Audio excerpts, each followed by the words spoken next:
Hi, this is Dave from the Vintage Addict, and today I'm going to show you a project that I've been after for a real long time to do, and it has to do with this cabinet. Years ago I was at an auction, and as you know, when you walk around at auctions in a yard, you see many different things, and I hadn't seen this particular cabinet until it actually come up on the auction block. And I was wondering why nobody was bidding on it. And because I just love the wood. It's got this great grain, and in the front it's got this nice pattern on it. It's got these beautiful 60s handles. And then I looked at the bottom and I saw what looked like a speaker. Well, turns out that this was a TV from 1963. And at that moment I said to myself, I'm going to make that into a liquor cabinet.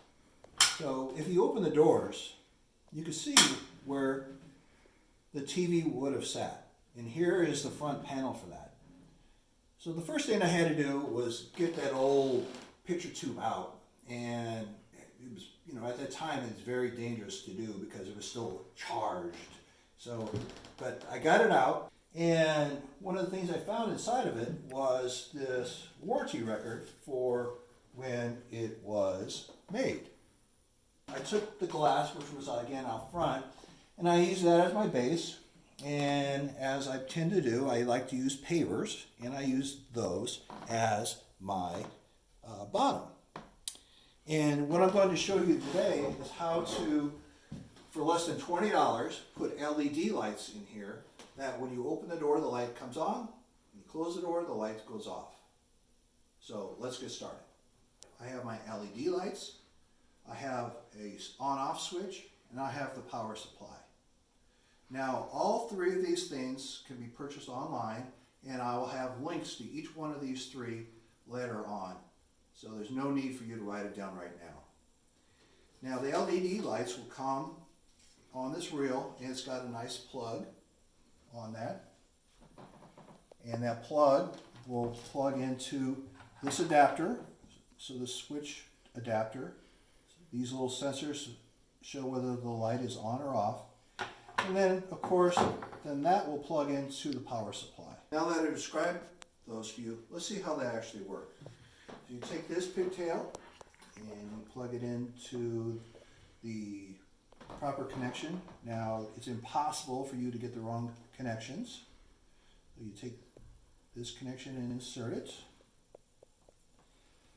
And then again, same thing over here. You take this and insert it into the power supply. And with that being done, you just plug it in. And with this switch now, I can put my finger in front of it and take it off, put it on. So that's just like a door closing. So blocking this one sensor, two sensors, will get this to work. So the first thing I need to do is position the on-off switch appropriately. Now, when I put it inside of here, there's just a little lip right here. And then if I wanted to get it solid, because I have to use a piece of tape to hold this, I have to move it up, and it'll be blocked by this lip here. What I'm going to need to do, and I've already measured this out, was basically I have a lip of about 2 inches that I have to drop down, and I'm just going to use a piece of scrap wood to lower this down from the top of the cabinet. So this piece of block is actually just a little bit more, about 2 1/4 inches, because I want to make sure that I have clearance. So I'll take this block and I'll fasten it with hot glue in a screw, position it here, and then I will take this piece and have it right here. So every time the door opens or closes, it will be available to have the sensor there. All right, the block is secured in place with the one screw, and now I'm going to install the cabinet sensor switch. As you can see, it's 12 to 24 volt, and it's got the 2 pigtails. I'm going to install it on the back. I'm going to be careful not to touch the back because it'll get my oil on that, because we're going to use a two-sided adhesive. So let's see, I can do this here. I'm going to set this down real quick and get that adhesive started.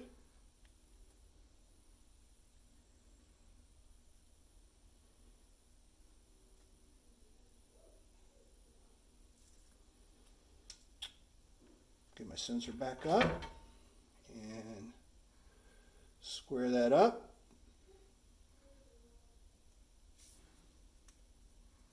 Press on that firmly while I can. Now I'm going to take that adhesive off. And I'm going to attach it to the block.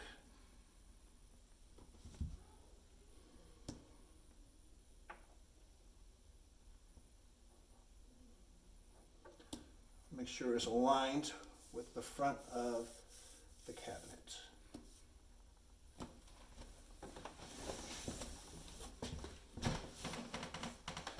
And it looks good. All right, we've got the LED, and this has an adhesive on it, and this is a two-sided sticker again, so I don't know if you'll be able to see this, but there is a nearly invisible little strip there. You pull off this yellowish looking paper, and we'll get started running this. And I'm going to try and run this as close to the edges that I can to hide this. Press firmly. And I'm going to continue down. Turn the corner.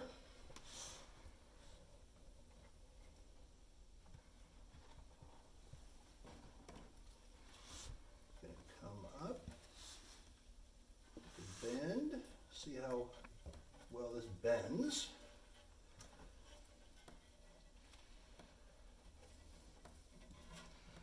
And run that strip, pressing firmly as we go. Oh look, here's a nice cobweb.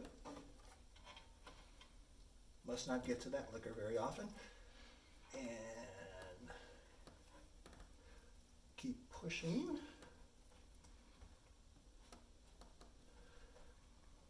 Okay, I'm going to move to the front of the cabinet and continue this on. Okay, I've got it all strung the way I want it, and I have a bit of extra. And so let's go ahead and just give it a test.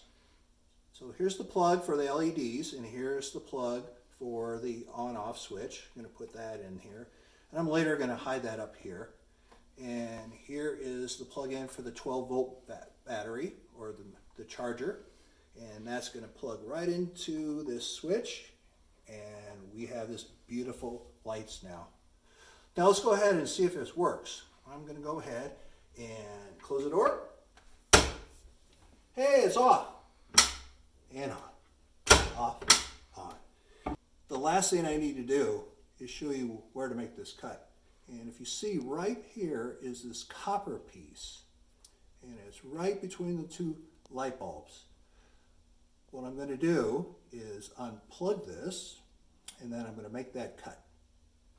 And here's that nice little copper strip that they have for you. I'm going to go ahead and clip that right here.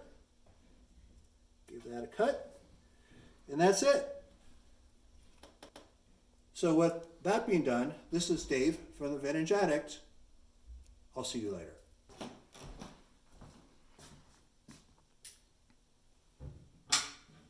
Wow, that is so much better. It's 5 o'clock somewhere. Cheers.